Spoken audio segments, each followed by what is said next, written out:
So we've received our very first challenge here at ESWC from Alienware, and they've asked us to find the human interest stories around the event. That's the very first challenge. Everybody knows about the big games, SK, Fnatic, the players, Grubby, Moon, and players like that. The thing is though, there are always stories around ESWC and other events as well. But in this particular case, let's focus on this event. There's always stuff going on in the background. There's players that have gone in, they paid their money, and there's always questions on how did they get here? Did they fund it themselves, for example? Are their parents with them? Did they have support from their family? Small things, small human interest stories. Now, that's a challenge that we've received from Alienware this week. Now the thing is though, I've been really struggling with this. I've been trying to figure out what I should do because there's so much going on right now. I could focus on a single individual, but what would be the fun of that? There would be no fun in that. So I thought to myself, okay, I need to come up with a question, a single question, and ask them to a lot of people and cover as much ground as I possibly can, which is exactly what I will do for this particular event. Now, the thing was, what kind of question am I going to ask? And I was really worrying about this. Today's the final day. Today's the final day that I'm filming this. And I've already done some stuff yesterday, but let me get to the point on how I got to the question. So yesterday, on the Saturday, me and Richard Gonzo from Cadre, and we were going down towards the Disney Village, around here in Disneyland, near the hotel. And we went to Starbucks because we didn't have any caffeine, so we kind of did keep rolling. And I was really struggling the entire way trying to come up with something interesting. And we walk in towards Starbucks, and there's a queue. And we're halfway into the queue, and suddenly this guy who's working behind the bar, he's tending bar, making his coffee. And he walks up to Gonzo, and he grabs his lanyard. I'm just going to go grab it off camera. He grabs his lanyard, looks like this, with his little press pass on it. And the guy, he grabs the press pass, pulls it towards him, and Gonzo goes with him. And he's like pointing at the card in broken English, trying to convey a message towards him, saying, it basically came down to this. So you're doing gaming? And Gonzo's like, yes, we're doing gaming. And he points at himself, like, yes, I play PES. And I'm just thinking to myself, wow. So this guy is here at ESWC, and he plays PES, apparently competitively to a certain extent.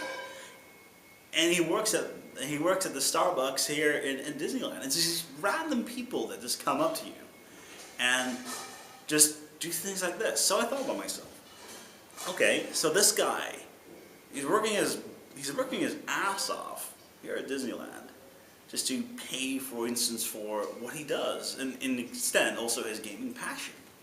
It's like me. I do a lot of work on the side to ensure that I can pay for my passion. So I started thinking, what do other players do to ensure they can pay for their passion? Sure, we've got a ton of players that, at least here at ESWC, that get sponsored by massive teams, by massive organizations, but there's also a ton of players that don't have any gaming-related income. So how do they pay for their passion?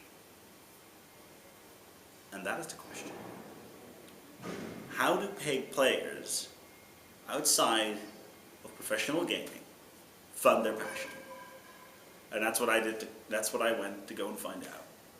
I do not work besides CS, and this is my job. Yeah, in my real life I'm a more web developer. I work at a local food store, and I like to hang out with friends. And now I work for Cyber Iberia. I organize the ESWC Portugal qualifier, and I'm... Yeah, that's actually not what that was a stupid idea. Kind of thinking, just asking gamers what they do on the site. It's ridiculous. However, the thing is, time was running short. Time was definitely running short on finding something interesting. The problem with these human interest stories is that you find them on the go. You hear other people talking about this. So you may hear of something before the event and know where you have to go, but a little cheating, isn't it? So, it was the final day, and I still hadn't gotten my human interest thing. Well, I was having a drink outside of the venue, and then this Spanish guy comes up to us. This this LAN organizer from Spain. He's doing an event in Bilbao in a couple of weeks, I think next week even. And turns out he is a Olympic curling player from 1984. Seriously, a Spanish curling team. This is akin to a Jamaican bobsled team. I kid you not. How awesome is that? Let's go take a look at this. It's true, it's completely true. No qualification, no whatever. We didn't know how to play. That's great for a bet. I bet you cannot become an Olympic athlete. I bet you I can. I start looking at the sports that nobody wants to do. All my basketball team was there. And then you see all the curling players, and then people of 2 meters. And we don't know how to throw it. And when you run with you fall down. But I'm Olympic. Are you Olympic? That was a long time ago in Olympic Games, Winter Games. Now there are a lot of countries that have Olympic teams, but in '84 they were the same teams: Austria, United States, Canada, Switzerland, Germany. Well, Jamaica and bobsleigh is more or less the same. Yeah, true. We have a Belgian delegation going for bobsleighing as well. There's not just like let's make a team, let's send them. Okay. But for first time, the Spanish Winter Olympic teams was huge. Did you walk down in the stadium as well with the flag and everything? Of course, with the uniform. No, it's true. That's so awesome.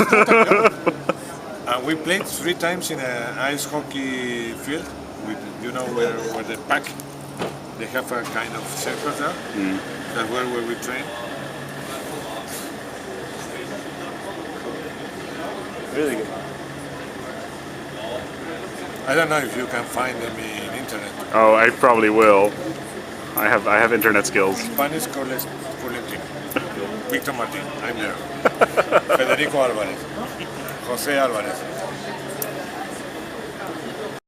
If that is not proof, if that right there is not proof that gamers come from every layer of society, whether or not you are from the streets, or you just go with a couple of friends and sign up to do the Olympics and walk in a stadium, or whether or not you're a high roller in Las Vegas, gamers are everywhere. Some of their stories are completely untold, and some of them are just waiting to be uncovered, just like this one. This story was just waiting there. Waiting. Simmering in, slowly but steadily, till the right person came by to tell it. And that right there is my addition to the Alienware Challenge of this week, the ESWC Human Interest.